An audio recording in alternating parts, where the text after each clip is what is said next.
हरे कृष्णा सभी को। तो हम अपना आज का क्लास स्टार्ट करते हैं। ओम अज्ञानतिमिरन्धस्य ज्ञानाञ्जनशलाकया चक्षुरुन्मिलितं येन तस्मै श्रीगुरवे नमः। नमो विष्णुपदाय कृष्णपृष्ठाय भूतले श्रीमते भक्तिवेदान्तस्वामिनिति नामिने। नमस्ते सरस्वते देवे गौरवाणी प्रचारिणे निर्विशेषा शून्यवादी पाश्चात्यदेशतारिणे। जय श्री कृष्ण चैतन्य प्रभु नित्यानंद श्री अद्वैत गदाधर श्रीवासादि गौर भक्त वृंदा। हरे कृष्णा कृष्णा कृष्णा हरे हरे, हरे राम राम राम हरे हरे।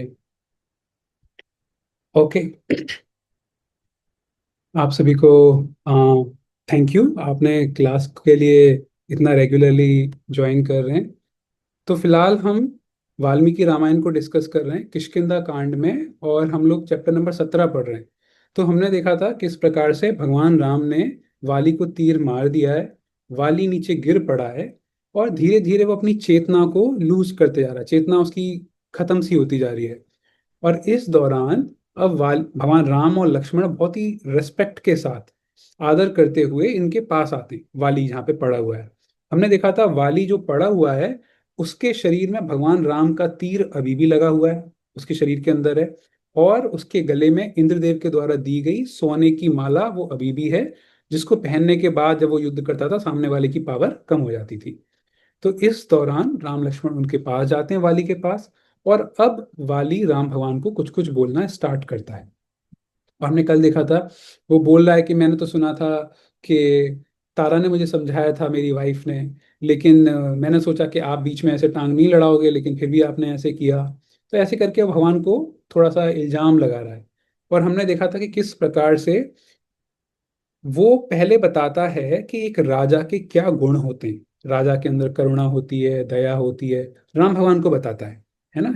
ये सब राजा के अंदर होते हैं, और भगवान राम, आपने इन गुणों का पालन नहीं किया और मुझे मार दिया, मेरे ऊपर करुणा नहीं दिखाई।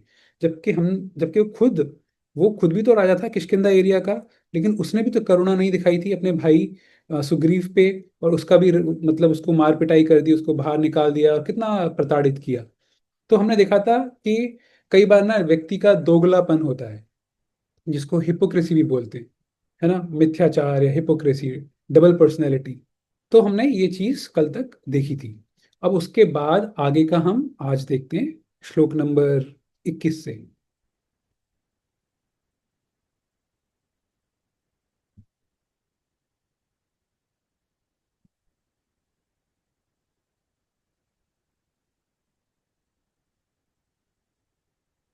हम्म।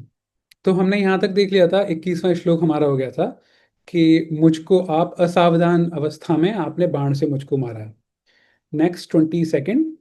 स त्वां विनिहतात्मानं धर्मध्वजं धार्मिकं जाने पाप समाचारम तृणैकूपमिवावृतम। तो कल कोई भक्त कह रहे थे कि ना, वाली कितने रेस्पेक्टफुली, कितने अच्छे अच्छे शब्दों का यूज करके उसके साथ एक तरह से नाइंसाफी टाइप की हुई है, लेकिन भगवान राम के प्रति कितने अच्छे अच्छे शब्द यूज कर रहा है। कल कोई, I think Prashant Prabhu and में कह रहे थे। अब यहाँ से आप देखिए कि वाली कौन कौन से शब्द यूज करता है भगवान राम के लिए। परंतु आज मुझे मालूम हुआ कि आपकी बुद्धि मारी गई है। भगवान राम से कह रहा है कि भगवान आपकी बुद्धि मारी गई है, आप धर्मध्वजी हैं। धर्मध्वजी का मतलब क्या होता है? जो केवल धर्म का झंडा लेके घूमता फिरता है कि हाँ भाई मैं तो बहुत बड़ा धार्मिक व्यक्ति हूँ, लेकिन एक्चुअली बंदा धार्मिक नहीं है। बहुत से लोग होते हैं ना आजकल, आजकल के टाइम पे, कलयुग के समय पे तो इतना कितना कुछ हो गया है। बहुत से लोग हैं कि वो वस्त्र वैसे पहन लेते हैं साधु जैसे, लेकिन अंदर से साधु जैसा कोई वैसे बिहेव नहीं करते, थॉट्स भी वैसे नहीं है ना। तो एक तरह से वो धर्म ध्वजी कहलाते हैं, कि धर्म का झंडा लेके घूम रहे हैं कि हाँ भाई देखो मैं तो स्पिरिचुअल पर्सन हूँ, है ना, धार्मिक व्यक्ति हूँ। लेकिन एक्चुअली में धार्मिक वो बंदा नहीं है, धर्म ध्वजी। अब आप देखो भगवत गीता से, भगवत गीता में भगवान श्री कृष्ण जब बात करते हैं अर्जुन से, तब वो एक चीज, लगभग इसी चीज को वो रेफर करते हैं, और इसके लिए एक शब्द यूज करते हैं, वो बोलते हैं मिथ्याचार। वो कहते हैं मिथ्याचारी स उच्यते। वो कहते हैं बहुत से लोग जो हैं वो मिथ्याचारी होते हैं। मिथ्याचारी का मतलब, दिखाते तो ऐसा है कि ऊपर से वही सेम चीज, कि स्पिरिचुअल बंदा है, आध्यात्मिक व्यक्ति है, लेकिन अंदर से उसका जो दिमाग है वो किसी और चीजों में रमा हुआ है। अंदर से और लोगों से वो बिहेव अलग तरीके से कर रहा है, खराब तरीके से कर रहा है, तो वो मिथ्याचारी है, झूठे लोग हैं। तो अब वाली भगवान राम पे ये इल्जाम लगा रहा है, भगवान राम आप तो धर्मध्वजी हो। आप सोचिए कितना बड़ा इल्जाम लगा रहा है। आप इस चीज को किससे रिलेट कर सकते हो? महाभारत के एक महाभारत में एक एपिसोड आता है जहाँ पे भगवान श्री कृष्ण को कोई व्यक्ति इसी प्रकार से गालियां देता है। कौन था वो? शिशुपाल। और यहाँ पे वाली भी ऐसे ही कर रहे हैं। लेकिन इस चैप्टर के एंड होते होते और अगले चैप्टर में आते आते आपको एक चीज समझ में आएगी। वहां पे शिशुपाल भी गाली दे रहा था और यहाँ पे वाली भी भगवान राम को गाली दे रहे हैं। ये एक तरह से इतना उल जुलूल उल्टा पुल्टा बोल रहे हैं, लेकिन दोनों में भिन्नता है, डिफरेंस है। और ये हमको थोड़ा आगे पता चलेगा। दिखावे के लिए धर्म का चोला पहने हुए हैं। बस देखने में आप बस ऊपर से किसी ने धोती कुर्ते पहन लिए, सैफरन कपड़े पहन लिए, है ना, लेकिन अंदर से तो नहीं हो आप। वास्तव में आप अधर्मी हैं। आपका आचार व्यवहार पाप पूर्ण है। भगवान के मुंह पे डायरेक्ट बोल रहा है, भगवान आप पाप पूर्ण बिहेव करते हो। आप घास फूस से ढके हुए कूप के समान धोखा देने वाले हैं। कूप का मतलब होता है कुआं। कई बार क्या होता है, कोई जंगल में कोई जंगली जानवर होता है, उसको पकड़ने का कई सारे हंटर्स जो होते हैं, शिकारी लोग, एक तरीका अपनाते हैं। वो क्या करते हैं, जंगल में एक बड़ा गड्ढा, बहुत बड़ा सा गड्ढा खोद देते हैं और उस गड्ढे के ऊपर हल्के से थोड़े से ना धागे से बांध के कुछ, और उसको वो घास फूस से ढक देते हैं। और फिर कोशिश करते हैं कि जिस भी जानवर को उनको पकड़ना है उसको भगा के या इस तरफ अट्रैक्ट करें। हो सकता है उसके लिए कुछ खाने पीने का आइटम रख दिया, तो सामने वाला व्यक्ति आएगा, व्यक्ति मतलब सामने वाला जानवर आएगा जिसे पकड़ना चाहते हैं। उसको तो पता नहीं है कि यहाँ पे तो कूप जो है, यहाँ पे जो गड्ढा है वो घास फूस से ऊपर से बस ढका हुआ है, बट अंदर गड्ढा है। और वो वहां पे जानवर आके उस गड्ढे में गिर पड़ता है। तो ये शिकारी ऐसा कार्य करते हैं। वाली भगवान राम को बोल रहा है कि आप उस तरह से, जिस तरह से शिकारी एक गड्ढे का सहारा लेता है झूठ मूठ का घास दिखा के, आप वैसे ही आपने किया, झूठ मूठ का धर्म का चोला पहन के। और आप ने मुझको मार दिया, मुझको बाण से मार दिया। बहुत बड़े लेवल का इल्जाम लगा रहे हैं वाली। सतां वेषधरं पापं प्रच्छन्नमिव पावकं नाहं त्वां भिजानामि धर्मच्छद्याभिसंवृतम्। आपने साधु पुरुषों का वेश धारण कर रखा है, परंतु हैं आप कौन? पापी। फिर दोबारा से सेम ही चीज बोल रहे हैं, राख से ढकी हुई आग के समान आपका असली रूप साधु वेश में छिप गया है। आप ऐसे सोचिए, कई बार जैसे आग के अंगारे होते हैं ना, बहुत गर्म कोयला है या बहुत अंदर नीचे से आग जली हुई है, लेकिन आप उस आग के ऊपर ना राख से ढक दो। राख की क्या प्रॉपर्टी होती है? राख बिल्कुल ब्लैक ब्लैक होती है ना, सब कुछ ढक देती है। तो आप नीचे अंगीठी है ऐसा सोचो, और उसके ऊपर आपने थोड़ी परत लगा के उसके ऊपर राख डाल दिया है, बिल्कुल ब्लैक ब्लैक। सामने से बंदे को क्या लगेगा कि राख पड़ी हुई है, आग तो अंदर है नहीं, आग तो बुझ गई है ना। लेकिन एक्चुअली में क्या है, नीचे आग बहुत ज्यादा है। तो उसी प्रकार से ये यहाँ पे थोड़ी देर पहले उन्होंने घास फूस और कुएं का एग्जाम्पल दिया था जंगल में, और अब यहाँ पे क्या एग्जाम्पल दे रहे हैं कि आप एक प्रकार से राख से ढकी हुई आग हो, अंदर से बहुत ही पापी हो आप, ऊपर से बस एक ना आपने चोला पहन लिया है, साधु वेश पहन लिया है। मैं नहीं जानता था कि आपने लोगों को छलने के लिए ही धर्म की आड़ ली है। इसको बोलते हैं एलिगेशन। आप ये क्या बोल रहे हैं यहाँ पे वाली, कि मैं नहीं जानता था कि आपने ये जो वेश धारण किया है इसका पर्पज ही ये है कि लोगों को छलना, और कुछ पर्पज ही नहीं है। तो इतना बड़ा इल्जाम भगवान श्री राम पे लगा रहे हैं। और भगवान राम ध्यान से, शांति से, चुपचाप बैठ के, चुपचाप खड़े होके सुन रहे हैं। और आप सोचो, भगवान राम के बगल में कौन खड़ा है? लक्ष्मण। स्टार्टिंग से हम देखते हुए आ रहे हैं, लक्ष्मण के अंदर बहुत क्रोध होता है, बहुत क्रोध आता है लक्ष्मण जी के अंदर। स्पेशली जब भगवान राम के विरुद्ध, भगवान राम के लिए कोई अगर अपशब्द कहता है तो लक्ष्मण जी बहुत क्रोधित हो जाते हैं। लेकिन यहाँ पे भगवान राम के मूड को, भगवान राम की इच्छा को समझते हुए लक्ष्मण जी भी शांत बैठे हैं और भगवान राम भी चुपचाप से खड़े हुए हैं, इसकी बात सुनिए। यहाँ से हम एक बहुत बड़ा लेसन ले सकते हैं। कोई अगर हमको गाली वाली भी दे रहा है ना, पहले उसकी पूरी बातें सुनो कि आखिर वो कहना क्या चाह रहा है। सुनो शांति से, जो गाली दे रहा है, जो कुछ कर रहा है, चुपचाप से सुनो। उसके बाद फिर जवाब देना स्टार्ट करो। भगवान राम भी यहाँ पे सेम चीज करेंगे। अभी मौका दे रहे हैं वाली को कि भाई तू बोल, फिर बाद में जवाब देंगे। अब आप इस चीज को भगवत गीता से जोड़ो। भगवत गीता में स्टार्टिंग में चैप्टर नंबर 1, पहले अध्याय में कृष्ण भगवान कुछ बोलते ही नहीं है, अर्जुन ही बोले जा रहे हैं। अर्जुन ही रीजन दे रहे हैं कि मैं इसलिए युद्ध नहीं करना चाहता, मैं ये चाहता हूँ, वो चाहता हूँ। कृष्ण भगवान शांति से बैठ के चुपचाप सुन रहे हैं। फिर जब अर्जुन बोल के खत्म हो जाता है, बात कर लेता है, फिर उसके बाद कृष्ण भगवान बोलना चालू करते हैं। बहुत बड़ा लेसन हम यहाँ से ले सकते हैं ये वाला चीज का, कि पेशेंटली सुनना सीखना चाहिए हमें। कई बार क्या होता है, सामने वाला कोई व्यक्ति अगर हमारी तारीफ कर रहा होता है ना, तो हम बहुत ही पेशेंटली ध्यानपूर्वक सुनते हैं, और अंदर से मन मन में सोचते हैं कि हाँ भाई और तारीफ कर, और तारीफ कर, सुन रहा हूं मैं। लेकिन कोई अगर हमारी हमें गाली दे रहा है या हमारे हमें को क्रिटिसाइज कर रहा है, तो उस दौरान ना हम बहुत ही इम्पेशेंट होके, हम ना बीच में उसकी बात काट के, हो सकता है उस पर बरसने लग जाएं, हो सकता है उससे लड़ाई लड़ने लग जाएं, है ना। लेकिन यहाँ पे हम जो सीख सकते हैं वो ये है कि कोई हमें क्रिटिसाइज भी कर रहा है, चुपचाप से ध्यानपूर्वक पहले सुनो, बाद में फिर रिप्लाई करना, जैसे अब राम भगवान करेंगे। ठीक है। विषये वा पुरे वा ते यदा पापं करोम्यहं न च त्वां वजाने अहं कस्मात् तं हंस्य किल्बिषम्। जब मैं आपके राज्य या नगर में कोई उपद्रव नहीं कर रहा था तथा आपका भी तिरस्कार नहीं करता था, तब आपने मुझ निरपराध को क्यों मारा? कि भाई मैंने आपके खुद के राज्य में मैंने कुछ उपद्रव नहीं किया, कुछ भी तो नहीं कर रहा था आपका, क्यों फिर भी मुझे मारा?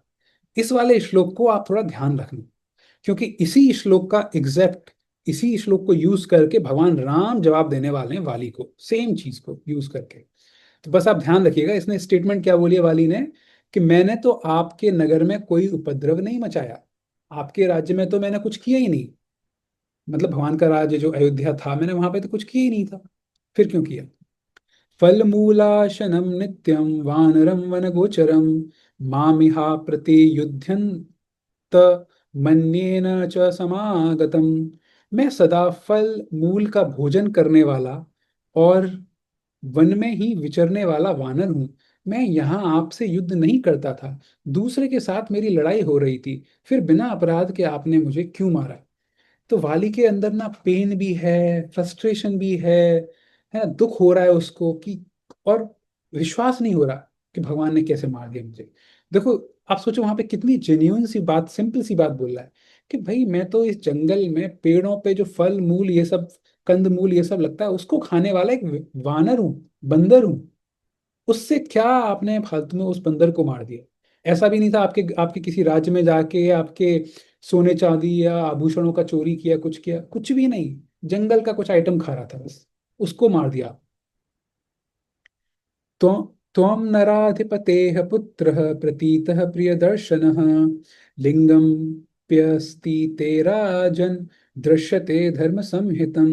राजन, आप एक सम्मानीय सम्माननीय नरेश के पुत्र हैं, दशरथ जी के, विश्वास के योग्य हैं और देखने में भी प्रिय हैं। भगवान देखने में भी बड़े सुंदर, प्रिय मतलब कि देखते ही व्यक्ति मोहित हो जाए, जैसे भगवान श्री कृष्ण थे, उनको देखते ही व्यक्ति के अंदर से प्रेम जागृत हो जाए उनके प्रति।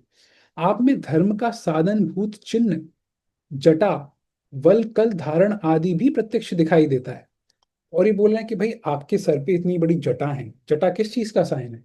जनरली साधु महात्मा तपस्वी तपस्वी जो लोग होते हैं, उनके सर पे जटा होती है ना। तो अगर कोई जटाधारी है तो उससे समझ में आता है कि बंदा बड़ा तपस्वी है, उसके पास बाकी किसी और कार्य में लगने के लिए समय ही नहीं है। मतलब अपने बाल को ग्रूम करने के लिए, बाल को कटिंग, हेयर कटिंग, इन सब का टाइम ही नहीं है, इतना तपस्या में बंदा लीन रहता है। तो इसलिए आपके पास जटा भी हैं, देखने में भी इतने अच्छे प्रिय लग रहे हो, दशरथ जी के पुत्र हो। कः क्षत्रिय कुले जातः श्रुतवान् नष्ट संशयः धर्मलिंग प्रतिच्छन्नः क्रूरम कर्म समाचरेत। क्षत्रिय कुल में उत्पन्न, शास्त्र का ज्ञाता, संशय रहित तथा धार्मिक वेशभूषा से आच्छन्न होकर भी कौन मनुष्य ऐसा क्रूरतापूर्ण कर्म कर सकता है? अब ये बोल रहे हैं कि इतनी अच्छी अच्छी चीजें, शास्त्र के ज्ञाता हैं आप, है ना, धार्मिक रूप से वेशभूषा पहने हुए हैं, ऐसे ऐसा कौन व्यक्ति हो जो इतने सारे सारे गुणों से संपन्न हो, और वो ये वाला क्रूर कार्य करे कि एक जंगल में फल फूल खाने वाले बंदर को छिप के मार दे?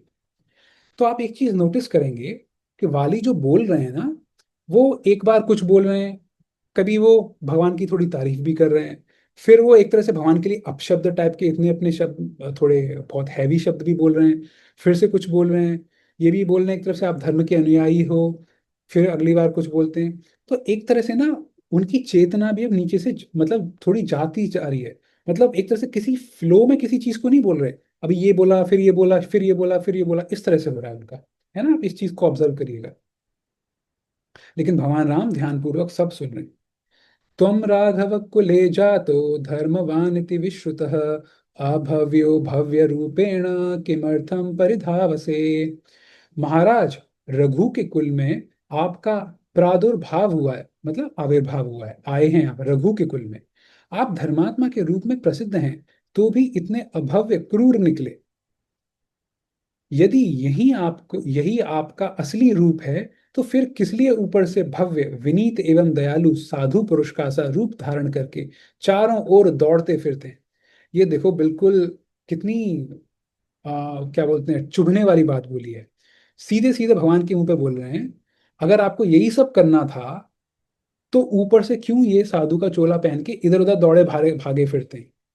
भाई, भगवान राम अपने पिता दशरथ जी की बात मान मान के यहाँ पे वन में 14 साल के लिए भागे भागे फिर रहे हैं इधर उधर। तो कह रहे हैं कि आप एक तरफ तो यार ऐसा काम कर रहे हो कि अपने पिता की बात सुन के बिल्कुल साधुओं की तरह यहाँ पे वन में इधर उधर घूमते फिर रहे हो, दुनिया वालों को लगे कि हाँ भाई अपने पिता का कितना ओबीडियंट चाइल्ड है, और दूसरी तरफ ऐसा काम कर रहे हो कि मुझे मार दिया आपने। तो अलग अलग एंगल से ये सारी बातों को निकाल के बोल रहे हैं भगवान राम को। सामदानं क्षमा धर्मः सत्यं धृति पराक्रमौ पार्थिवानां गुणा राजन दंडश्चाप्य पकारिषु।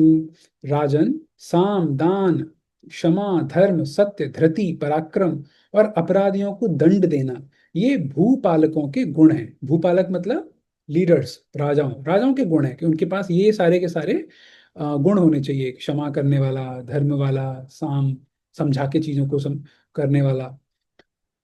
देखो यहाँ पे एक चीज अगर आप नोटिस करोगे, साम साम का मतलब क्या है, हम लोग पहले डिस्कस किए थे, साम का मतलब होता है समझाना। तो एक तरह से ये भी बात बोल रहे हैं वाली, आप चाहते तो मुझे समझा के भी तो देख सकते थे कि भाई आपने सीधे मार दिया मुझे, मुझको मुझसे मिलते मुझे समझाते, एक बार समझा के ट्राई कर लेते, हो सकता है मैं सुग्रीव की पत्नी को लौटा देता, उसका राज्य लौटा देता या आधा दे देता, कुछ भी तो करता। समझाने की तो आपने बात ही नहीं करी, सीधे आपने तीर मार दिया उठा के। है ना। तो बहुत ही वैलिड आर्ग्यूमेंट्स और लॉजिक दे रहे हैं वाली भगवान राम को। वयं वंचरा राम मृगा मूलफलाशिनः एषा प्रकृतिर्स्माकं पुरुषस्त्वं नरेश्वर। नरेश्वर राम, हम फल मूल खाने वाले वंचारी मृग हैं, यह हमारी प्रकृति है। किंतु आप तो पुरुष, आप तो मनुष्य हैं, अतः हमारे और आप में वैर का कोई कारण नहीं है। देखो यहाँ पे एक अच्छी लर्निंग हो सकती है। वाली कौन सा लॉजिक दे रहे हैं, जनरली इस संसार में हम लोगों के बीच में आपसी में जो जेलसी होती है, आपस में जो वैर भाव होता है, पता है किन किन लोगों में होता है, जो हमारे कंपेरेबल होते हैं। आप इसको ऐसे सोचिए, कोई एक बिजनेसमैन है और उसकी दुकान है सपोज करो फर्नीचर की, ठीक है। अब उसके बगल में अगर कोई दूसरा व्यक्ति दुकान खोलता है, किसी जूस की दुकान खोलता है सपोज करो, फल फ्रूट्स की और जूस की दुकान खोलता है, तो अब ये जो फर्नीचर वाला व्यक्ति है, क्या इसको बगल में जो नई दुकान खुली है जूस की, क्या उसके मालिक से इन दोनों के बीच में क्या इसको जेलसी होगी, क्या इसके मन में मन मुटाव या उससे जलन नहीं आएगा ना, उसके प्रति ईर्ष्या का भाव नहीं आएगा, क्योंकि सामने वाले का एरिया ही दूसरा है। वो जूस बेचेगा, मैं फर्नीचर बेचूंगा, है ना। तो इसके मन में कोई ईर्ष्या की बात नहीं आएगी। लेकिन सपोज करो बगल में कोई एक दुकान खोल ले, और वो दुकान खोले फर्नीचर की, लकड़ियों की इन सब फर्नीचर वाली दुकान खोले। इस वाले केस में जो पहली दुकान है, जो पहले से दुकान है, इस दुकान वाले को अ, उसके अंदर ईर्ष्या भावना, उसके अंदर कंपटीशन टाइप की जेलस वाली फीलिंग आएगी सामने वाले के प्रति। कॉम्पिटिटर की तरह हो गया ना वो, कि यार मेरी दुकान थी, अब मेरे मेरे कई सारे ग्राहक कट जाएंगे, हो सकता है कुछ ग्राहक उसके पास जाएं। तो क्योंकि दोनों का एरिया सेम सेम है, इसलिए उन दोनों में ईर्ष्या की पॉसिबिलिटी है, ईर्ष्या हो सकती है उन दोनों के बीच में। लेकिन अगर दोनों अलग अलग हैं तो ईर्ष्या वैर भाव की बात ही नहीं है। भाई तू अपनी जूस की दुकान खोल, मुझे कोई मतलब नहीं, तू अपना लाइफ जी, मैं अपना लाइफ जी। इस लॉजिक को वाली दे रहे हैं भगवान राम को, कि भगवान राम आप तो मनुष्य थे, एक मनुष्य को अगर ईर्ष्या भाव होगी या जेलसी आएगी या किसी से कुछ अगर उसको इनसिक्योरिटी होगी या कंपटीशन किसी के प्रति फील होगा, तो भाई किसी और मनुष्य के प्रति होगा ना। भाई मैं तो जानवर हूं, एक बंदर हूं, मुझसे क्यों बेमतलब का आपने युद्ध कर लिया, मुझसे क्यों बेमतलब का आपके अंदर ईर्ष्या आ गई। तो ये वाला लॉजिक यहाँ पे वाली दे रहे हैं। तो आप बस इनको नोटिस करते जाइए, कितने अच्छे अच्छे लॉजिक वाली दे रहे हैं भगवान श्री राम को। और यही तरीका होता है, अगर किसी से, हमको अगर किसी से आ, गुस्सा है या कुछ है तो लॉजिकली बात करें, ये नहीं कि गाली पे गाली दिए जाए। हम लोग की आपस में भी अगर किसी से लड़ाई झगड़ा कुछ होता है, लॉजिकली बात करो, फिर सामने वाला अगर समझा पा रहा है तो ठीक है, नहीं तो फिर सामने वाला गलत है। ठीक है, तो हमने यहाँ पे ये वाला रीजन देखा कि आप हम दोनों की तो प्रकृति भिन्न है, फिर भी आपने ऐसे किया। फिर भूमिर्हिरण्यं रूपं च विग्रहे कारणानि च तत्र कस्ते वने लोभो मदीयेषु फलेषु वा। पृथ्वी, सोना और चांदी, इन्हीं वस्तुओं के लिए राजाओं में परस्पर युद्ध होते हैं। ये ही तीन कलह के मूल कारण हैं, परंतु यहाँ वे भी नहीं है। क्या बात बोल दी उन्होंने। बोले कि भाई अलग अलग राज्य के जो राजा होते हैं उनमें जो युद्ध होता है, जनरली युद्ध का कारण क्या होता है? या तो होता है जमीन, कि भाई तू मेरी जमीन पे आ गया, तूने मेरी जमीन हड़प ली, या मैं इस वाली जमीन पे मैं कब्जा करूंगा, या तो जमीन के चक्कर में लड़ाई होती है। या सोना चांदी, सोना चांदी मतलब बेसिकली जो हमारे रिसोर्सेज हैं, नेचुरल रिसोर्सेज, एक तरह से कह सकते हैं पैसा। तो इन दो कारण से युद्ध होता है किसी दो राज्यों में। अभी कह रहे हैं यहाँ पे तो वो भी नहीं है, कि यहाँ पे आप, ऐसा भी नहीं है कि मेरे जमीन हड़पने चाह रहे थे या मुझसे कुछ पैसा लेना चाह रहे थे, कुछ नहीं, फिर भी मुझको मार दिया। परंतु यहाँ वे भी नहीं है। इस दिशा में, इस वन में, यहाँ हमारे फलों में आपका क्या लोभ हो सकता है। अब ये बोल रहे हैं कि भाई ये जमीन जहाँ पे मैं जंगल में रहता हूँ, यहाँ पे कुछ फल के जो वृक्ष हैं, आप इन वृक्षों के पीछे इस वाली जमीन को कब्जाने तो नहीं मारोगे। ऐसा ऐसा तो आपको क्या मतलब क्या मिलेगा इस वाली जमीन पे, जो कि केवल फलों से और इन सब से भरपूर है जमीन। नयश्च विनयो विनयश्चोभौ निग्रहानुग्रहावपि राजवृत्तिरसंकीर्णा न नृपाः कामवृत्तयः। नीति और विनय, दंड और अनुग्रह, ये राजधर्म है, किंतु इनके उपयोग के भिन्न भिन्न अवसर हैं। इनका अविवेक पूर्वक उपयोग करना उचित नहीं है। राजाओं को स्वेच्छाचारी नहीं होना चाहिए। ये बोल रहे हैं नीति और विनय। नीति मतलब होता है जस्टिस, कि मतलब किसको पनिशमेंट देना है, किसको क्या करना है ना। विनय मतलब थोड़ा सा आप नम्र टाइप के हो, है ना, किसको दंड देना है, किसको अनुग्रह देना है, मतलब थोड़ा सा कंपैशन रखना है, किस पे दयालुता दिखानी है। तो एक राजा की ये सब धर्म है, राजधर्म है, राजा को ये सब कुछ पता होना चाहिए। और फिर क्या कह रहे हैं कि राजाओं को स्वेच्छाचारी नहीं होना चाहिए। स्वेच्छाचारी का मतलब होता है जो बंदा अपनी मन मुताबिक कार्य करे, जब जो करने का मन करे उस समय वो कार्य करे, उसको बोलते हैं स्वेच्छाचारी। तो बेसिकली ये यहाँ पे कहना चाह रहे हैं वाली, कि राजा के ये गुण होते हैं कि वो देखता है कि किसको पनिशमेंट देना है, किसको नहीं देना, है ना। वो स्वेच्छाचारी नहीं होते कि जब मर्जी जो करना है कर दो, आपकी मर्जी करी, आपने मुझको मार दिया, है ना। राजा को तो पता होता है किसे दंड देना है, किसको नहीं देना, लेकिन आपने मुझे ऐसे दे दिया।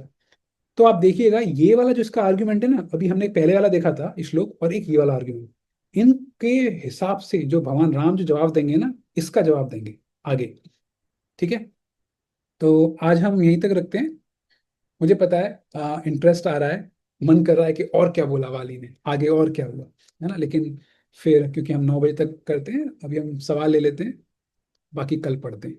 ठीक है, तो आज की जो भी डिस्कशन हुआ है उससे रिलेटेड अगर किसी को कोई प्रश्न है, आप हैंड रेस करके अनम्यूट कर सकते हो और पूछ सकते हो। हाँ नीतू माता जी। हरे कृष्णा प्रभु। हरे कृष्ण। नहीं, प्रश्न नहीं है। मतलब मुझे ऐसे लगा जैसे भगवान राम, जैसे मैं आपको पूछ रही थी ना कि उनको पता है कि वो भगवान है या नहीं है, तो मुझे अभी जैसे बालिक प्रश्न पूछ रहे हैं ना, जैसे बाली प्रश्न पूछ रहे हैं, मुझे आज ऐसे लग रहा है कि जैसे हमारे प्रधानमंत्री है ना, नरेंद्र मोदी जी, उनको भी इतनी उसी मतलब किसी तरह से गालियां पड़ती हैं, है ना, यस। एक तरह से। अब मुझे वो थोड़ा अजीब बहुत वो मतलब सिमिलैरिटी लगी इसमें, समानांतर जो होता है ना, हम्म। कि लाइक हमारे भी राजा हैं, कर रहे हैं, लेकिन हमें कोई किसी को उन पे विश्वास नहीं है और उन अभद्र भाषा का उपयोग है। आज जब बाली भगवान राम को ऐसे बोल रहे हैं ना, तो मुझे वो थोड़ा सा समानांतर लगा। आपने थैंक यू, आपने पैरेलल लाइंस ड्रॉ करी। और एक्चुअली केवल प्राइम मिनिस्टर ही नहीं, यहाँ पे भारत में हाँ कई सारे लीडर्स जो बहुत सारे अच्छा अच्छा कार्य करने की कोशिश कर रहे हैं, जरूरी नहीं है नेता, कुछ कई कई ऑर्गेनाइजेशंस हैं उनके भी लीडर्स, तो कई बार उनके ऊपर हाँ, भी। गुरु गुरु के बारे में भी मतलब कि अभी आप देखिए ना, हमारे कर्नाटका में धर्मस्थला के बारे में इतना ज्यादा षड्यंत्र रचा गया था। हम्म। मेरे स्टूडेंट काम कर रहे हैं जर्नलिस्ट, तो मैं उनसे पूछती थी कि सच में ऐसा हुआ है क्या, जबकि हमें खुद को विश्वास रखना चाहिए था ऐसा नहीं होगा, है हाँ। ना। हमारा विश्वास भी डोला हुआ था कि लाइक, क्योंकि इस तरह का उन्होंने उन पे डाला था ना कि 1,000 लड़कियों की बॉडीज है दफनाई है, 1994 से लगे हुए हैं हम। और अब जब वो बता रहा था मेरा स्टूडेंट कि मैम हम चुप हैं, अभी हम सब देख रहे हैं कि हम मान नहीं सकते ये सब हो सकता है, क्योंकि काफी पावन धरती है, धर्मस्थला बहुत पावन धरती है। और आज सब कुछ मतलब साबित हो गया कि गलत था। हाँ। तो वो मुझे लगा हमारे धर्म गुरु आचार्य, हमारे भगवान, मतलब आपको मालूम है 2011 में तो कांग्रेस ने बोला कि राम एक काल्पनिक चरित्र है ना। उन्होंने तो पेटिशन डाली थी सुप्रीम कोर्ट में, और जो राम सेतु है उसे एडम्स ब्रिज का नाम दिया गया था। तो मुझे वो हम्म। बड़ी समानांतर आज लग रही है जब वो बाली बोल रहे हैं ना। हम्म। तो मुझे लगा हम हिंदुओं को ना अपने ही धर्म से वो प्रॉब्लम है, हम कट्टर विश्वासी नहीं है हम इसमें। वो थोड़ा सा लग रहा है आज सुन के मुझे ये हाँ। बस। हाँ, सही बोल रहे हो। तो इनफैक्ट ना, आप देखिएगा, इसलिए ना, अगर सपोज करो कोई केवल वाली के इन क्वेश्चंस को सुन ले, है ना, भगवान हाँ राम के जवाब ना सुने, तो उसके दिमाग में ना सॉल्यूशन नहीं आएंगे। सॉल्यूशन, इसका आंसर ना भगवान एक एक का आंसर देने वाले हैं अगले चैप्टर में। हाँ, मैं वही नहीं की वेट करी, क्योंकि हम ना ऑलरेडी मान लेंगे कि ये तो इनजस्टिस है, तो गलत किया है, क्योंकि हमारा हम बड़ी जल्दी वो झुक जाते हैं दूसरों हम्म। की ओर, कि हमारे धर्म में तो बड़ी वो है, कृष्ण जी ऐसे थे, राम जी ऐसे हैं, है ना। और वो सब हम्म। हम बहुत जल्दी सोचने में लग जाते हैं और बड़ी जल्दी निर्णय लेते हैं, कोई अपने विश्वास में विश्वास नहीं है हमें, मुझे ये लगता है।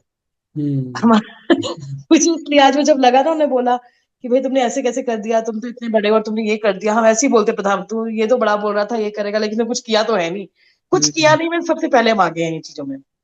True true. तो वो मुझे लगा बस, और कुछ नहीं। मतलब सुन रही हूँ, मैं भी वेट कर रही हूँ कि भगवान राम का उत्तर सुनने का। बड़ी वो हो रही है कि जल्दी जल्दी हो जाए, बड़ा आधा घंटा बड़ा कम लग रहा है।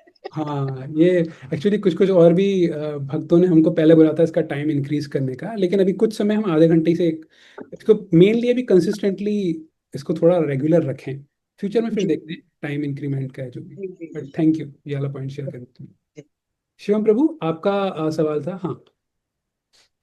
हाँ भैया, मतलब क्वेश्चन तो था, लेकिन क्वेश्चन ये था क्या उसका आंसर आगे मिलेगा? पूछो, पूछ लो। वो अगर क्या आप मुझको डायरेक्ट आके भी बोल सकते थे, है ना, तो मैं मान लेता। तो क्या इसका आंसर हमको आगे मिलेगा या फिर आप बताएंगे भैया? आगे मिलेगा। राम भगवान एक एक क्वेश्चन का जवाब देने वाले हैं, इसलिए अपनी प्लेन में बोलते हैं ना, अपनी सीट की पेटी बांध के रखें, है ना, तो अपनी बस वैसे ही पेशेंटली सीट की पेटी बांध के रखें। एक एक का जवाब देने वाले हैं भगवान राम बहुत अच्छे से। तो इसलिए ये वाले जो दो चैप्टर्स हैं ना, वाली का क्वेश्चन करना और उसका अगला वाला चैप्टर जहाँ पे राम भगवान का जवाब देना, बहुत ही अच्छे वो हैं ये। इनफैक्ट एक और चीज बताता हूँ, ज्यादा नहीं बता रहा, सस्पेंस वो हो जाएगा। उसके बाद ना, जो इनकी वाइफ है वाली की, तारा, वो भी कुछ कुछ बोलने वाली है राम भगवान को। अभी पहले वाली बोलना है, तारा बोलेगी, है ना, उसके बाद ही फिर भगवान राम कुछ कुछ बोलेंगे। तो ये थोड़े से बहुत ही अच्छे अच्छे वाले चैप्टर्स हैं। ठीक है, तो आपका जो जवाब है आगे मिलेगा, है ना शिवानंद प्रभु। ओके, आज का क्लास हम लोग फिर यहीं तक रखते हैं, फिर कल मिलते हैं। हरे कृष्णा। ग्रंथराज श्रीमद् भागवतम की जय। वाल्मीकि रामायण की जय। हरे कृष्णा। Good night.